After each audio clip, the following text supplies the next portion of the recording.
Ayan po mga guys, oh. Napakaganda ng dahon ng saluyot. Ayan. Talagang yan, talagang sariwang sariwa pa talaga yan. Tingnan nyo mga guys, oh. Yan. Kaya yan, ng harvest si Madam Masungit.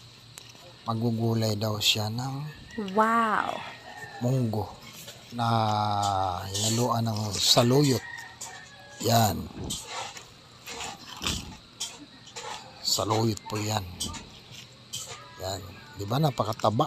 Wow, talaga naman.